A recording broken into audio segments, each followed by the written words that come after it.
We're going to cut up a green bell pepper now, and we're going to do it unlike a lot of other people do. They show you very complicated ways to do this. And taking care of a bell pepper and cutting it up and dicing it should be a very easy task. So we're going to make it easy. What we're going to do is we're going to take it and we're going to cut right down the sides of it, just like this, one side at a time. Just lay it down, and we're going to cut this off, and then we're going to cut the bottom off. And then we have all the rest of it that we don't need in one piece, and we have 5 even flat segments here, and we have a clean cutting board. So what we're going to do is we're going to open up our drawer, get rid of it, and now we're ready to dice. Clean cutting board, flat pieces, easy to dice. Doesn't get faster than that. What we're going to do is even cuts. And again, like so. We're cutting up vegetables for chili, so we want them a little bit on the hearty side. So we're going to go to the 1/2 inch square side, which is mostly called, in French, a brunoise. And there you go. Easy enough. Whenever you're cleaning your cutting board, remember, use the back of the knife. Like this. It doesn't dull your blade. Alright, now if you're going to slice a mushroom, you always want to slice one end off first and then roll it over to the flat side. It's always easier to cut up anything, no matter what it is, with the flat side down. It's very difficult to cut things that are round. They move. If they move, you're using a sharp knife, it's easy to draw blood. You don't want to do that. So, like so, and then roll it over. Notice I keep the edge of the knife down so that it's the minimum amount of noise. You see any woodpeckers in the kitchen? You don't want that. That's not professional. In professional kitchens, you don't see that. It's not necessary and it's not needed.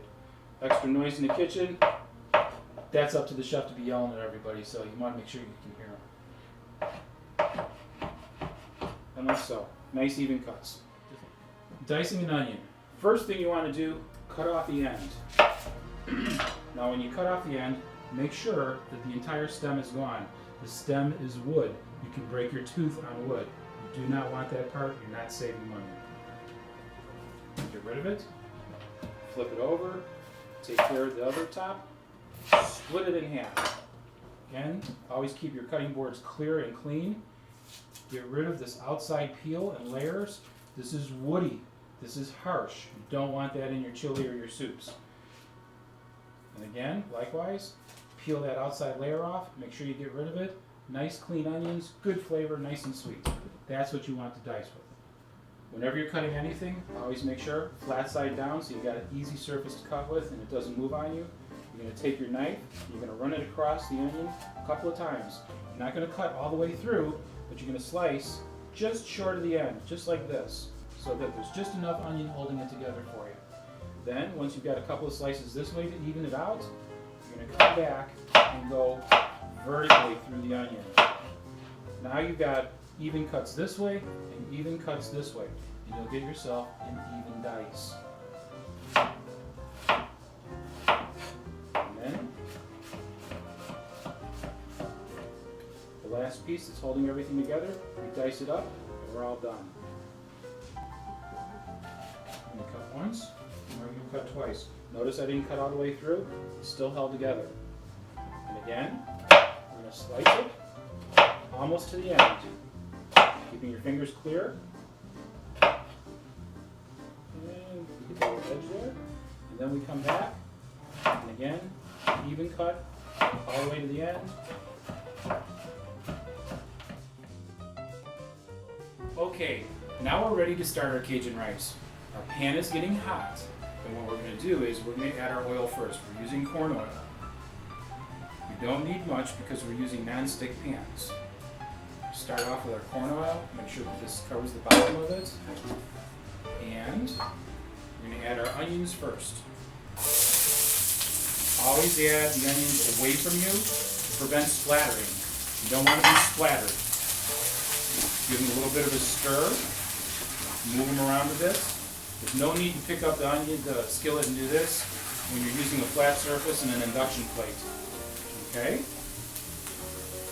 Next, after the onions have got a start, we're going to add our poblano peppers.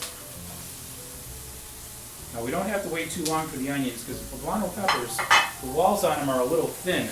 And not like green bell peppers, they're not as thick and they're not quite as dense. So we can actually add them almost at the exact same time.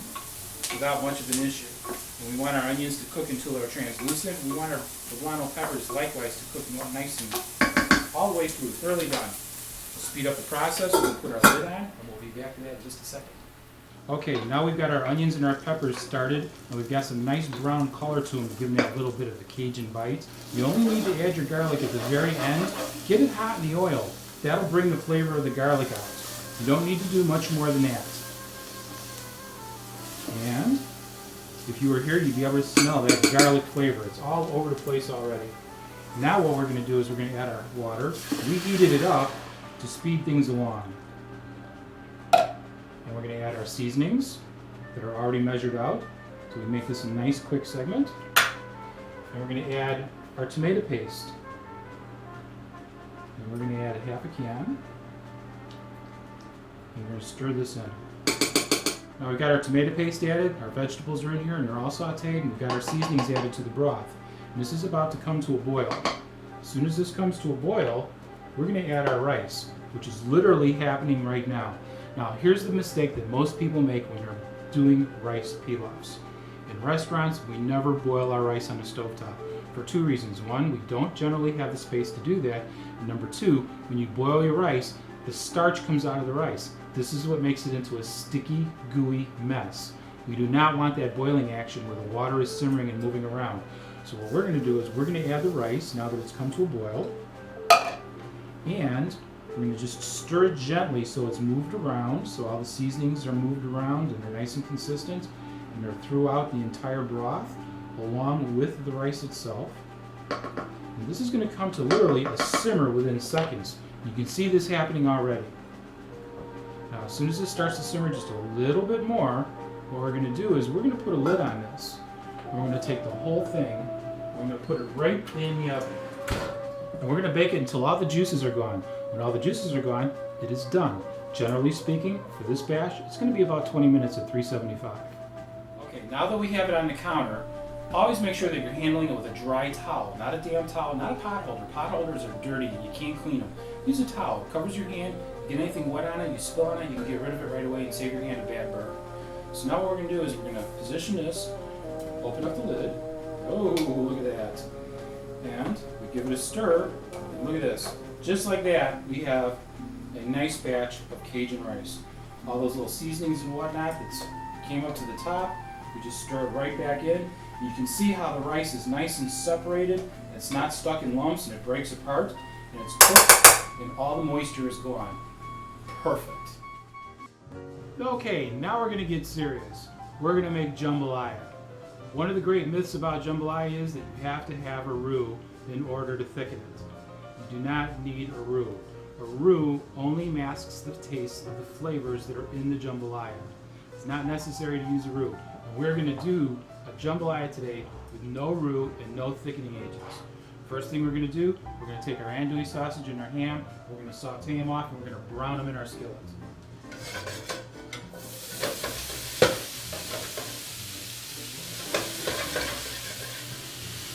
While our sausage and our ham is browning, we are going to saute off our vegetables at the same time in our main skillet. So we're going to use a little bit of olive oil to coat the bottom of the skillet to get it all started in the right direction. We don't need much. We love the flavor olive oil gives our food. Olive oil is very, very healthy for you. Not only for your skin, but also for your arteries as well too. We're going to start off like we always do with our hardest vegetable first. In this case, once again, it's going to be the celery. We get our celery started.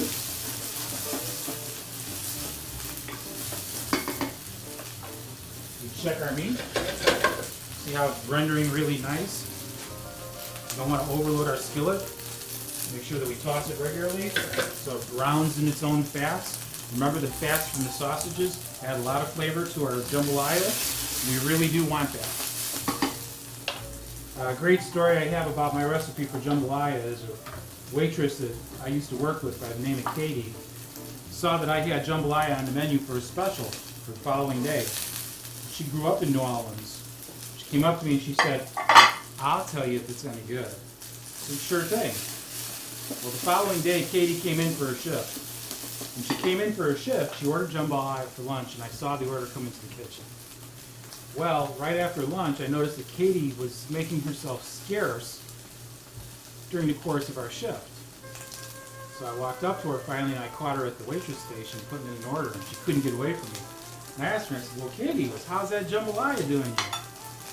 And she said something like, well, I'm not quite sure what that meant, but I'm pretty sure she meant best I ever had. Now, when I asked her to clarify that and say that slower and in English, it came out to best I ever had. Now, I've had some friends on the south side taste my jambalaya who grew up down in Nawlins, and they have told me to my face, who the why I can cook? Now, I'm telling you, this is an excellent recipe for jambalaya. You will not be disappointed. Once our celery and our bell peppers are cooked enough to add our onions, we do so. Just stir them in. Make sure that we don't have any scorching spots. Everything is cool. Once again, the whole idea, cook it quick, cook it fast, bring all your flavors out nice and clear and clean. Same thing here. Sweating our sausages, get them nice and brown.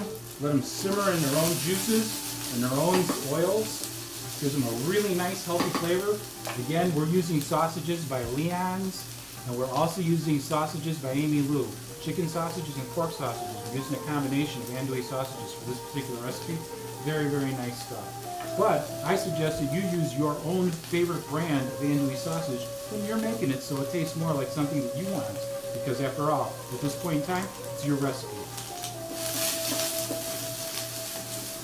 All right. Vegetables are cooking quickly. The meat's doing nicely. And it's almost time to add the mushrooms. Now we're going to add the mushrooms now. We're going to put a lid on this to speed up the cooking process. Always keep the work area clear. Anything that you don't need should be removed from the area. Now, a jambalaya, say for example you're not a meat eater, you don't want meat. Substitute the red meat, the ham, and the andouille sausage for chicken, like we did with the chicken sausages. You can even put roast turkey in this, maybe even roast duck. It's completely up to you. You can ad-lib with this recipe and you can do wonders with it. Very durable, very shelf steady. And you won't be disappointed with the amount of seasonings that are in there. Now, I had alluded to earlier that we do not need a roux to thicken this. There's going to be a couple of things that are going to thicken this all on their own. Number one, we're not using anything that's really going to thin it down. Everything by itself has got a pretty thick consistency. But we're also going to be using gumbo filet. Gumbo filet is sassafras leaves. Gumbo filet can be used as a thickening agent unto itself. Also, we are using frozen okra. Now you can see the consistency of the okra. It looks like it's almost slimy. Like on some foods, if you see a slime like that, you'd think that it was spoiled. But here with the okra, when it's been frozen like this, what happens is the starches of the okra come out of it, they bleed out of it, and this will also help thicken our jambalaya. This does not give us the need for a roux. A roux, flour and oil, coats your taste buds and makes it harder for you to taste everything else that you're making. So in my book, why do you want to impair your taste buds when you're making something to eat?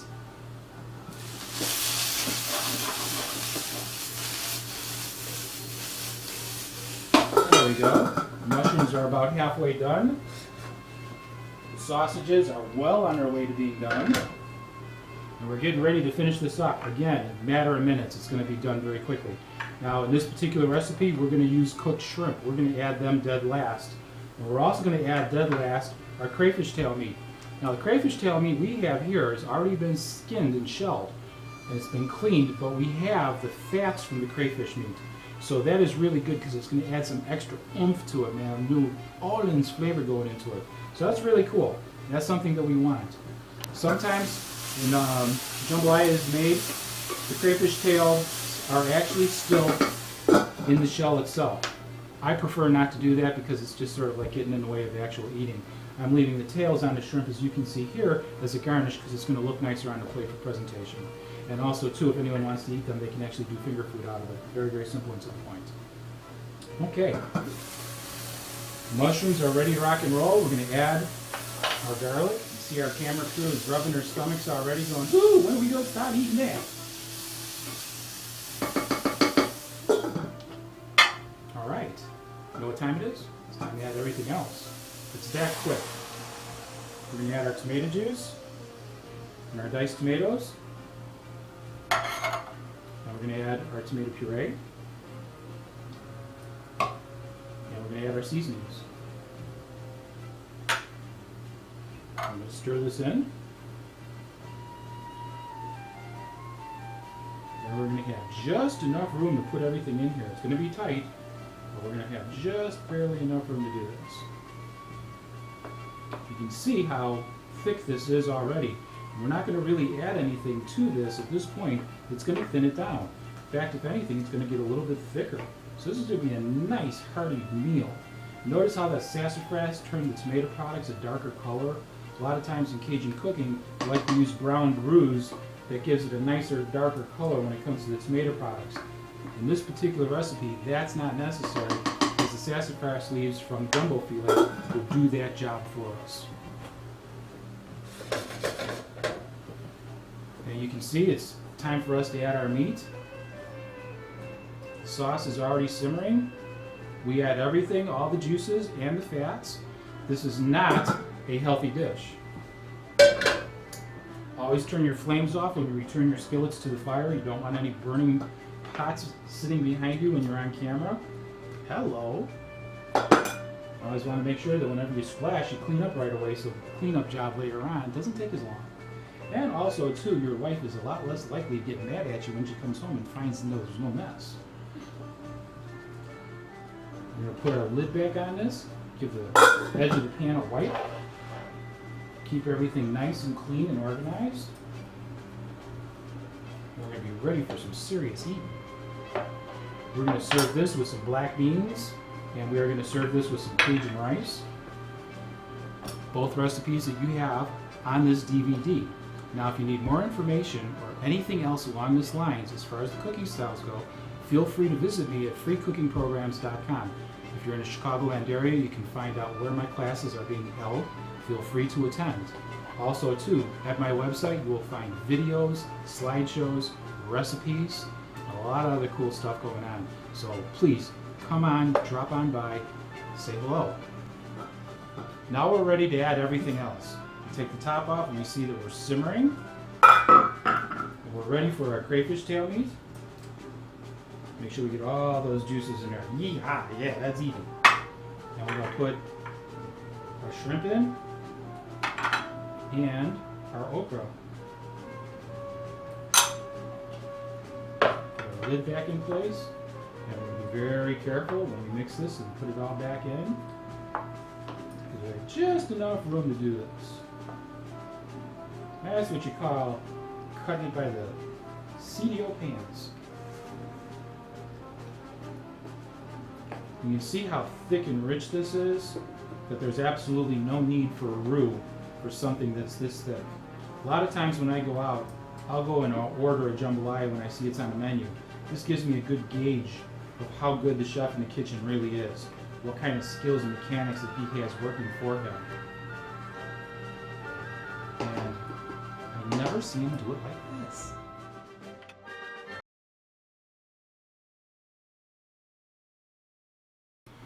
Hello, my name is Michael Niksic, and I'm going to show you how to handle your knives. We're going to sharpen them, and we're also going to show you how to buy and how not to buy.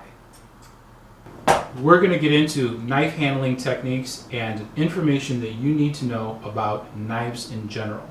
First thing, when you go out to buy your knife, you want to make sure that the rivets go all the way through the hock, which is the handle. You also want to make sure that your blade and your hock go all the way through the handle to the back end. You don't want it to stop in here. This is a very, very well balanced knife, stainless steel tempered, and this is a buck knife. You can see how well balanced it is. Bad knives are knives where your knuckles don't clear. What happens is, when your knuckles don't clear with a knife, your knuckles hit the cutting board and you can't get a true cut. So you don't want a blade where your knuckles interfere. So that's why you always want to check your knives before you buy them. Get them in your hand and see how they fit. I always recommend against buying a complete set of knives because invariably what happens is during the course of handling all the knives that are in the set, some of them won't fit your hand. You'll notice that this buck knife here is set up one way in particular. You'll see that this Chicago cutlery knife is set up in another. Notice how my knuckles clear very easily on the cutting board, so I don't have to bounce my knuckles off when I'm cutting anything. Also, too, the other thing about cutting on your cutting board is the knife should lay flat like this. There shouldn't be any ridges, and you should be able to rock it with a French knife. Now, when it comes to your knives, and you're going to sharpen them, you never ever take your knife and sharpen towards your hand like this. That is dangerous. This particular steel was gotten from a cutlery company. If you will notice right here, all the gouges and tears that are on it. This is from a restaurant. This was handled by professionals. And you can see all the times they missed and tore up this handle. You can also see how small this guard is.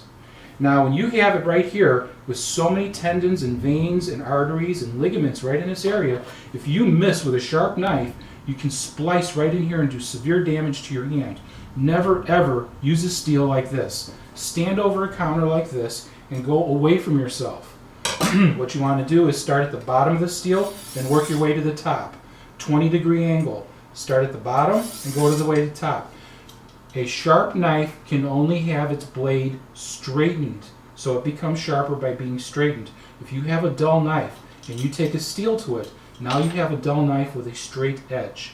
You never take your blade and bang it on this. When you see people hitting it, that's bad. It should be a nice, smooth action on both sides. If you cannot straighten out your blade in 4 to 5 swipes on each side, you have a dull knife.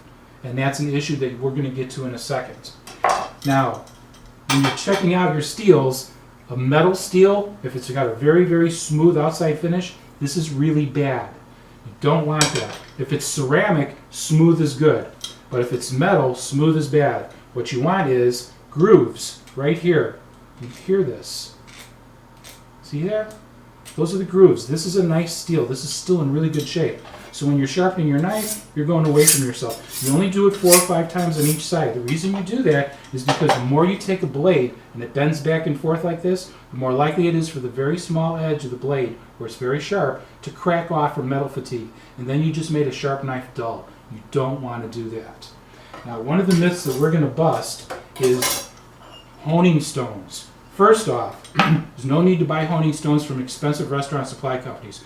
Go down to Ace Hardware or Home Depot and pick one up for $8. Second thing, 2 sides, one is fine, one is coarse. What you want to do is never use oil.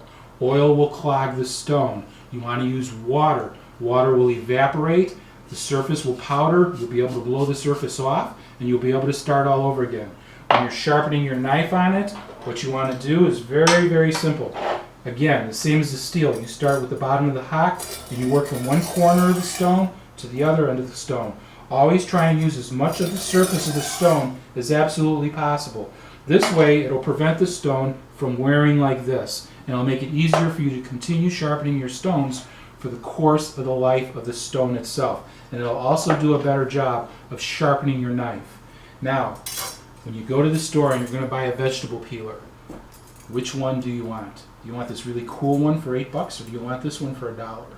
Well, the answer is you want the one for $1. And here's why. You can't sharpen this one. You just bought an $8 disposable vegetable peeler is what you did. Notice, the only way you're going to be able to do this is on this side, you can flatten the edge, but now you can't get to the inside with your steel. The dollar model, you can flatten this side, and then you can flip it over, and with the tip of your steel, you can get the inside. And now, you just straighten out the edge of your $1 vegetable peeler, and it's going to last 6 or 7 times longer than this. You pay $1 for this, you spend $8 for this. You tell me which one makes more sense. Okay, now, everyone should have one of these in their house. This is a really silly one, but it works really well. Get yourself a Ginsu knife. This thing is perfect for doing all the rough jobs in the kitchen. It's inexpensive, and it handles everything nicely, and it's good for slicing bread. Nice serrated edge. Very, very, very useful in the kitchen. Now, you'll notice that sometimes you'll see chefs with knives that are worn. Well, there's a reason for this. Good flexibility, excellent for skinning fish, getting around bones when we're cutting meat. This blade's been worn down a bit. This is a butcher's knife. You can see where it actually started all the way down here. This is ground down halfway from its original thickness. Knives like this are also excellent for cutting pastries because there's less drag when you cut through the pastry. So there's less of the pastry sticking to the knife to tear up the pastry. For example, buttercream sticking to it, or a cheesecake. Very, very hard to take care of when you're cutting it with a thick knife like this, or even a knife like this. You want to use thin knives like this where less resistance, especially when you're cutting blocks of cheese. Same thing, thinner knives like that, less resistance, less drag, give you a cleaner cut every time. Now finally, what we're going to do on our list is a couple of other things. Things to straighten out the blade. Now we've already gone over the steel.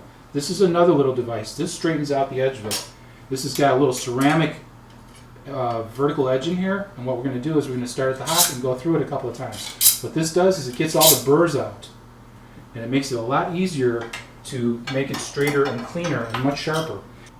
Now we're going to show you a couple of things that can actually sharpen the blade and straighten the edge at the same time. Now this isn't an answer to sharpening your knife completely, but it helps a lot, especially if you're at a barbecue or maybe a picnic or something like that. Bringing one of these with is really helpful. Camping trip. This one's got a composite. This has diamond dust in it. It actually has a coarse and a fine grinding wheel in it, and it has 3 of them combined. Nice angles, does the job nicely, very, very good. Another version of this is a restaurant model. This also has 2 composite blades in it. And what we do is we just take our knife and run it right through it, and that also, too, gets the burrs out of it. Okay, now you're going to see how do you check your knife to see if it's as sharp as it can possibly be. Well, there's a couple of things that we're going to do. First one is we're going to put it on a grinder. This is how I take care of mine here because I have a professional grinder. The grinders that they have today are much better than what they had in the past. The reason is they're using composite stones. They're ceramic. They're really, really good, and they do the job nicely. So what we're going to do is we're going to take this knife and we're going to put it on here for a couple of seconds, and then we're going to give it a test, and you're going to see what I'm talking about.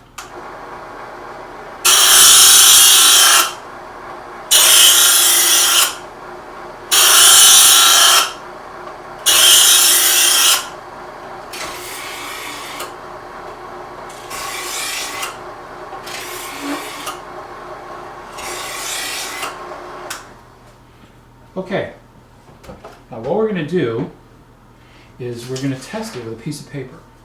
Now you'll know how well this is done by running your knife through a piece of paper. Now we're not going to do it on a cutting board like you would normally think. We're going to do something a little bit different. First thing we're going to do is we're going to run it up and down our steel, straighten out the edge. And then we're going to hold the paper like this. You're going to take the knife, put it between your fingers, not through your hand. Notice how that pulled through and it didn't hang on anything? There was no snags. That's what you're looking for to see if your knife has been sharpened properly. If you take your knife and you run it through a piece of paper and it hooks and snags, that's where the burr is. It just told you where the problem is exactly from where it snags. That's the part you take care of when you take it back to the stone and get that little burr off of it. So if you ever have any damage to your knife, or you take a chunk out of it by accident, chopping a chicken bone, or it whacks into a beef bone or something like that, maybe hits the counter, drops on the floor, whatever the case may be, and you start grinding it down to get that out of there, this is your test to see if you got everything out of it. It's the paper test. Just holding it up in your hand and doing that. Now you know you got a sharp knife. Okay, now you got your knife sharp. How do you keep them sharp?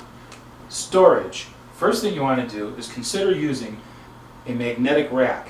Magnetic rack keeps them flush, prevents knife damage on the blade. Also, too, it keeps them separated.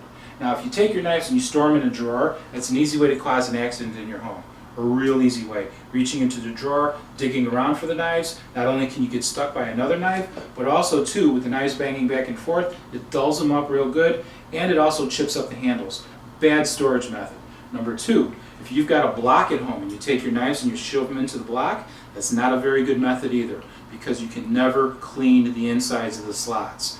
Once you have them, they are dirty for good, and you can never get them clean. So having them in a block like that is not a very good method of storage because they're constantly dirty.